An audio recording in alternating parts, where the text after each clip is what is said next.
So you might be forgiven for thinking when you see what I'm driving this week that it's the latest Range Rover, for example, or from the front, even the latest Jeep. Yeah, Chrysler Jeep.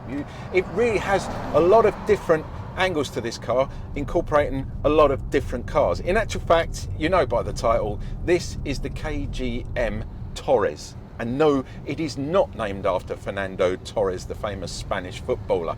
It's just called the Torres, and it's a very recent car to be launched here in the UK. It was launched this year, 2024, early 2024.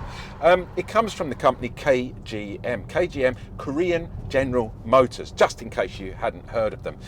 2022, they bought out a company you probably have heard of, SsangYong, Rexton. They used to produce a lot of cars, and KGM now own that company and are producing cars, SsangYong cars as well. KGM been around since 1954, so they know their way around the block when it comes to building cars. Well known for building Jeeps and pickups, and the latest pickup truck that they do produce, the Musso, is a very, very good truck. I hope we're going to get our hands on one of those to review in the next few months. Be really good. But however, today we are reviewing the Torres, and as you can see, yeah, it does look a little bit Range Rover, it does look a bit GP. It's got some nice lines to it, some really good looks, and it is a really good, comfortable ride. But we need to get around it, have a look at it, give you an honest review on this car, tell you what we think of the KGM Torres. So let's do that. You're watching me, AJ, on the Player YouTube channel. If you've never seen what we do before, then coming up is a minute and a half of our little promo video. Feast your eyes on that and you'll see we don't just do car reviews, we do a lot of other stuff too. If you're a regular subscriber or you watch us on a regular basis, you know the score, guys. Skip to the next bit. The rest of you, I'll see you in a minute and a half. This is how a car should sound. Listen to this.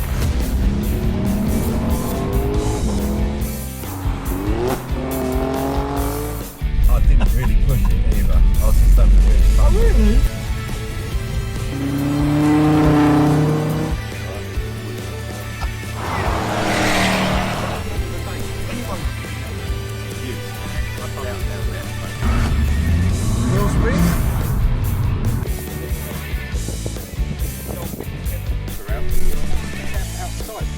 So there you have it, guys, the Ferrari Roma, my birthday present.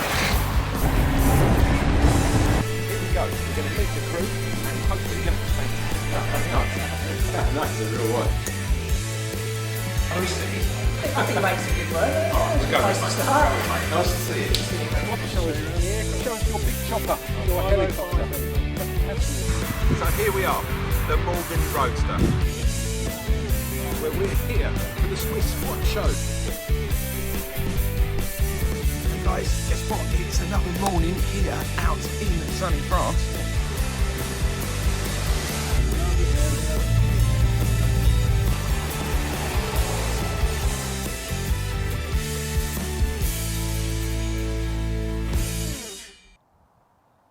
The Torres comes in two different trim levels. Entry level is the K30, and it's going to set you around about £32,000. Jumping up, you're going to the K40, which has set you back around about £35,000. You get quite a few extras for that, and that is definitely something I think is worth considering. However, it's all down to budget at the end of the day. K30 is only available as a two-wheel drive option. Jump into the K40, it is now available as of 2024 as an all-wheel drive option, but it's going to set you back around £37,000. There's 6 different colours to choose from. If you like white, it's included in the price, no matter which trim level you go for. However, all the other colours are going to set you back an extra £650. Your entry-level K30 Torres gets a set of 18-inch 5-spoke diamond cut alloys that are fitted with some half-decent all-weather tyres. There's LED daytime running lights, LED headlights which have auto and high beam assist included, foldy any mirrors that heat up in the winter, and a pair of rain sensing wipers. Round at the back of the Torres, you'll get full privacy glass, a cool set of LED rear cluster taillights, and a wash wipe system. The Torres gets keyless entry and keyless ignition as standard, with the stop-start button located to the left of the steering wheel. There's plenty of faux leather and brushed metals to ensure that the interior gives a very premium feel. Both passenger and driver's seats are electronically adjusted and extremely well bolstered. The driver gets a 12.3-inch digital cluster in front of him, and next to that in the middle there's another 12.3-inch TFT touchscreen that incorporates a digital radio, Bluetooth connectivity, Android Auto and Apple Play. All of the sounds run through a decent 6-speaker surround system, and controls for the audio can be accessed on the multifunction steering wheel to the left. There are a couple of USB chargers in the front and a 12-volt adapter. Plus, there's a couple more USBs in the rear for the passengers. Dual zone air climate control comes as standard, as does the heated multifunction steering wheel. On the right hand side of the steering wheel, you're going to find included controls such as lane departure, lane keepy, cruise control and a speed limiter. The K30 entry-level car also gets a rear-view camera that incorporates a cross-traffic alert system that can stop the vehicle autonomously if it detects something when you are reversing. The car additionally gets front and rear sensors which will help with parking in tight spaces. And finally, by no means least, the car incorporates a drowsiness monitor, so on a long journey it will let you know when you need to take a break. When it comes to engine and gearbox configurations with the Torres, there is only one option available. It's a 1.5 litre 4-cylinder petrol engine, turbo assisted, that develops around about 163 brake horsepower.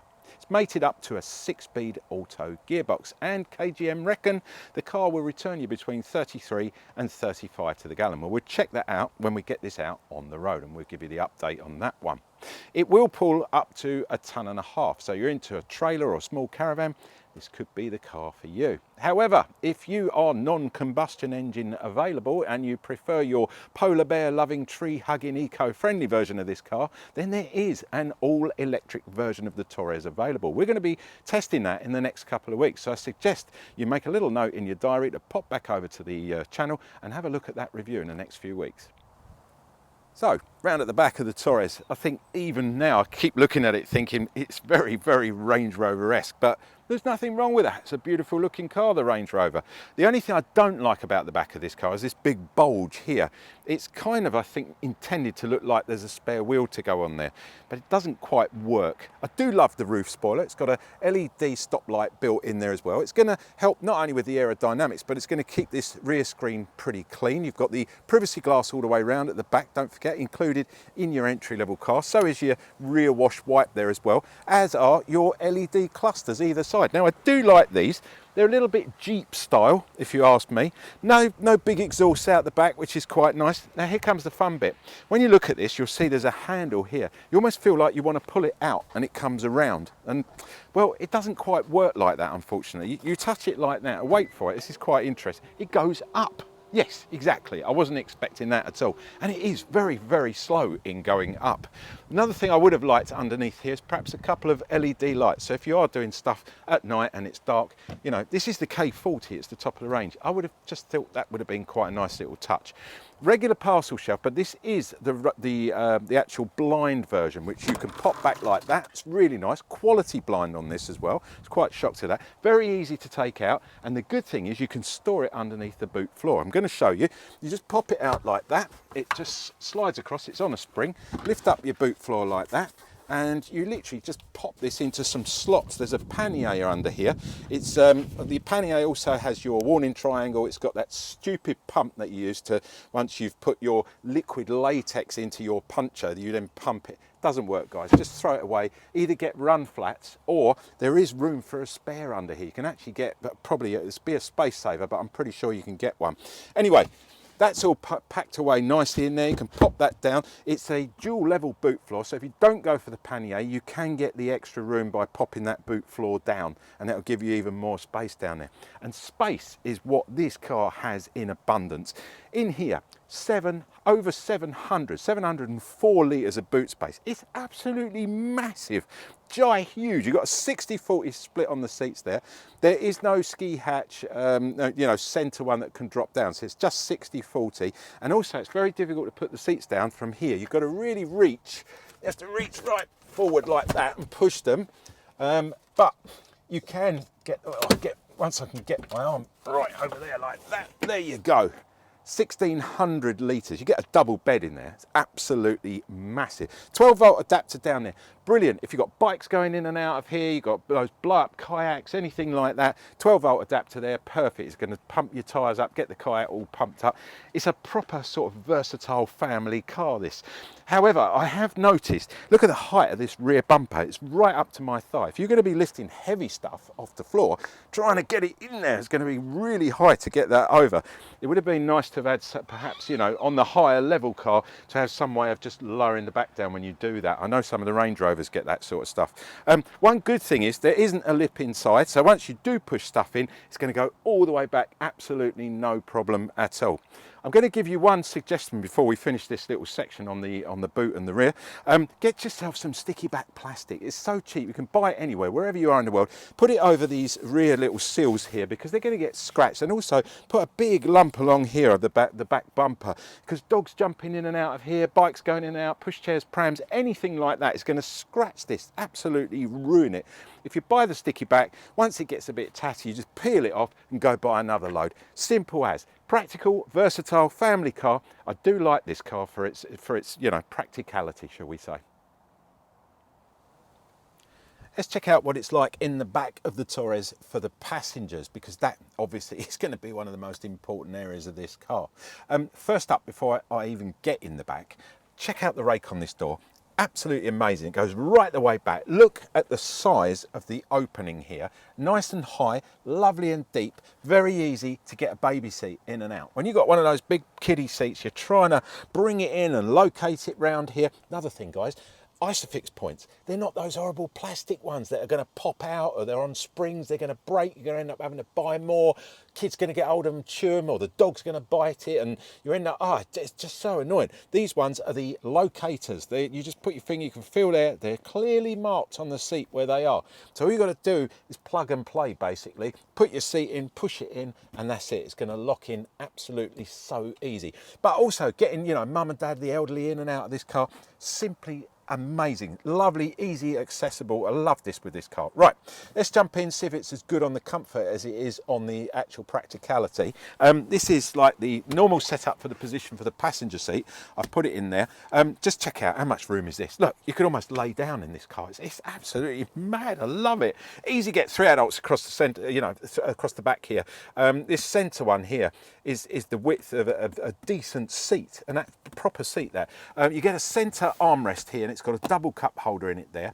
Really like that as well. That's nice and handy. Would have liked to have had the ski hatch here, so you could just drop it down, give it that extra little bit more practicality. Going down the DIY store on a Saturday morning, you want to get a load of wood in here, you're going to have to drop the whole seat down to do that, whereas it would have been nice to have had this centre one drop down. Or if you are using this to go on a ski holiday, for example, it would have been even better, wouldn't it, to have had that, because this car, as we said, is now available as a 4-wheel drive option. Recessed seat belts here. We've said about the Isofix points, absolutely spot on there. Love the finish on the material on the back here. It's a faux leather. It is wipe friendly. It simply works. If kids are in the back here, they're going to drop ice cream, sticky drinks or whatever, you're going to be able to wipe this surface straight off with a nice damp leather or a wet cloth. So lovely. Plenty of room over here. Little bit of a bugbear of mine is rear heating and control of the heating and the airflow when you're in the back as a passenger. And this car, sadly, it's all down to the front passenger and the driver to sort out the heating and the airflow, because there's no way of controlling it. It's either on or off, and it's controlled at the front, and you can't change the temperature. I think that's a bit penny pinching. I wasn't expecting tri-zone air climate control, but you know, at least being able to turn the air on and off would have been quite nice. I think you can actually do that. If you turn it sideways, it will funnel it over that way somewhere. Anyway, nitpicking. One thing I do like, double USBs down here. USB-Cs, latest ones, hidden behind a nice little cover there. If you've got a couple of young teenagers in the back here, they've got to charge up their phones or their iPads, you've got 2 there. A lot of manufacturers recently, I've noticed, have only been putting 1 USB in the back. Duh, you know, you want arguments, and that's where you're going to head, because they're going to fight over who gets to use that USB, trust me. I've experienced that one. Headrest across the top here, lovely, comfortable. Let's sit in my normal position, see how we feel. Yeah, come on, this is nice. If you suffer from car sickness, I think this car is going to be okay because the window here, let me pull the door to a little bit. Nice finish, loads of piano black here. Got a big pocket down here for putting bottles of water, and there's another little place here where you can store bits and pieces. You've got more storage on the back of the seat there. The seat's actually scalloped in a way that it's going to give you even more knee room, or the impression you're getting more knee room. But yeah, the finish. This is the top of the range K40, so you get things like the blinds there. Love those in the summer. Got young kids in the back in the car seats or whatever. So nice just to be able to pull that up. Really nice indeed. And the general finish, the brushed aluminium in here. Don't like the roof, the ceiling finish in it. It's very dark. Makes the car feel a lot smaller than what it really is. There's bags of room in it. You get a double courtesy light up there as well, LED. So, I mean, all in all, this car nails it when it comes to practicality, the width, the comfort, a couple of little bits here and there, but the rest of it, this is a proper family-friendly car. So out on the road, the KGM Torres is just simply amazing. I know, I didn't think I was going to be saying how good this car is. I thought I'd say it was reasonably good, but this car is exceptional. It absolutely nails it when it comes to the comfort factor.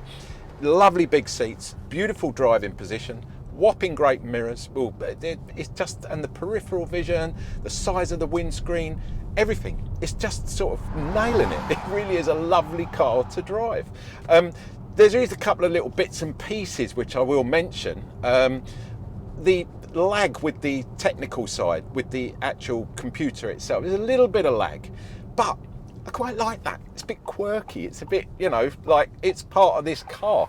I drive an old Land Rover. I'm used to quirky. I'm used to things taking perhaps a little bit, you know, longer to happen than what they normally would do in a modern car. So maybe that's just me as a reviewer, that perhaps I'm used to that, but I quite like the quirkiness of the car having its own character, so to speak. It handles these urban roads, these sort of off-roady, you know, lanes that we're driving in at the moment. Handles them with ease. You bounce over this lovely suspension, really smooth. Doesn't make a meal of the big potholes or anything like that. Now that KGM have brought out the all-wheel drive version of this, I just think that's superb. For less than 37 grand, you're going to get yourself a proper little off-roader. So, you know, you've got the comfort, a little bit laggy with the tech. What's it like on economy? Well, one thing I will say, this car is probably not the best on economy, but it definitely ain't the worst, that's for sure. I'm currently getting, around these roads at the moment, just shy of 29 to the gallon. I know what you're saying, it could be better. Well, out on the run the other day, we had 34 to the gallon. That's not bad at all. It's a 1.5 litre engine. There's a lot of weight in here, don't forget. And, you know, if you've got 4 or 5 people in this car and a couple of dogs in the back or whatever, I think that's reasonable to expect from a car like this. One thing I have noticed, and I switched it off because it drives me mad, the stop-start on this car, leave it off, because it just takes too long to restart the car. And if you're waiting to pull away from the lights, or you're a roundabout and you're waiting to pull out, it kind of takes too long to actually kick back in. So make sure you've got that turned off, and it doesn't really affect the economy that much, I don't think anyway. I'm quite happy with the 29 around town. Couple of other bits and pieces just to mention. You know, you've got all the driver's aids here. I love the steering wheel, really nicely set up, easy to use. Driver aids all here on the right hand side. You've got your cruise controls, you've got your lane keeper, your distance control, things like that. All comes as standard, which I really like as well. The fact that you're not spending out thousands more pounds for these extra packs and things that you know, a lot of manufacturers nowadays, oh, you need a navigational pack, oh, you need a driver's assistance pack, which is all well and good if you've got the money in your pocket to spend. But to be honest, I want to go and buy a car, and I want to drive away, and I want to be happy that I've got all those bits. And you know, if I have to jump up a trim level, then I jump up a trim level. That's my choice. But having to pay for things like that, not good nowadays. But all in, this car, yeah, definitely it nails it as a nice. It feels quite big, although parking and actually manoeuvring this car is so easy. You've got the parking, you've got the camera, the reverse camera, you've got the parking beepers, front and rear. So to be honest with you, you know, it should be fairly simple to park this car, no matter who you are. So I've enjoyed this car. Let's put it that way. I've enjoyed a week of driving the KGM Torres around and getting used to it. And to be honest, apart from those little things I've just mentioned, I cannot fault this car, and I think for the money it is tremendous value for money. And yeah, I think being, you know, in that bracket, I like 4x4s, I like big cars. It's nailing it for me.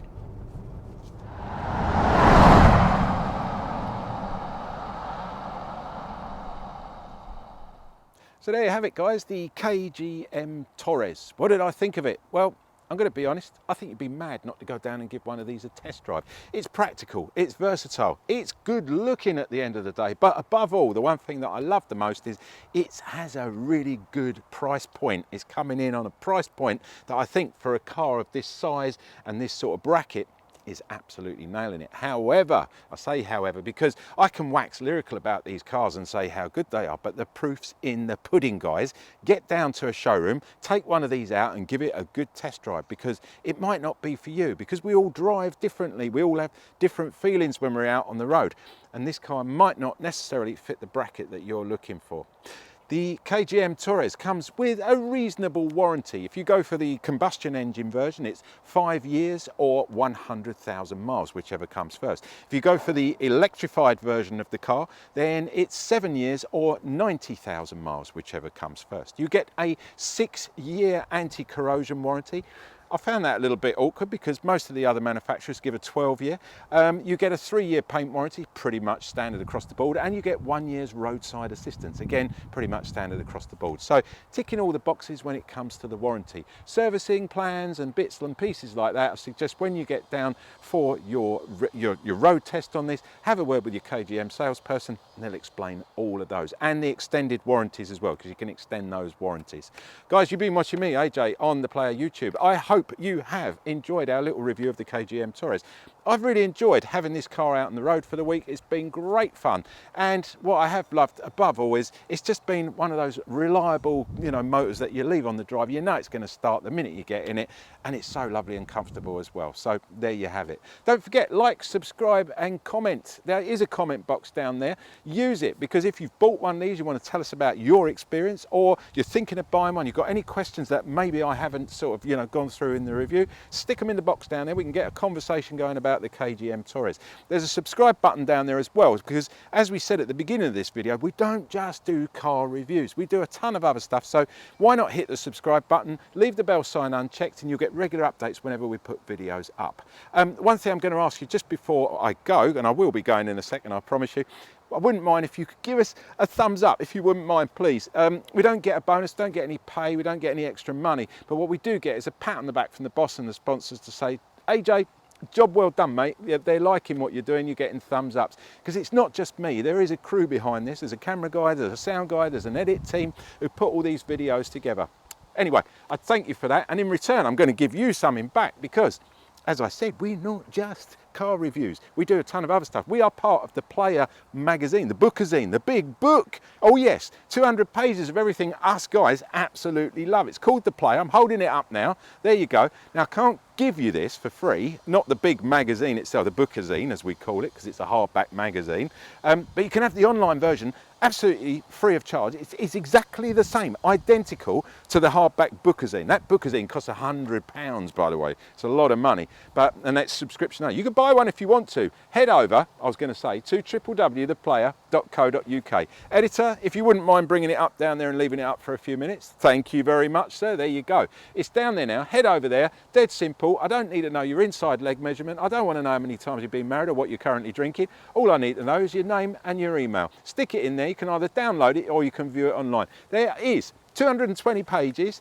of everything us guys love. There are cars, there are boats, there are jet skis, there are motorcycles, there is golf, there is food, there is interviews. I could keep going on and on and on. As you can see, I'm flicking through the pages there. That's what you get. It's the same online. Get over there, get your free copy because you watch me on AJ the Player on YouTube, and I will catch you next week with hopefully something as interesting, comfortable and versatile as the KGM Torres. Catch you later, guys.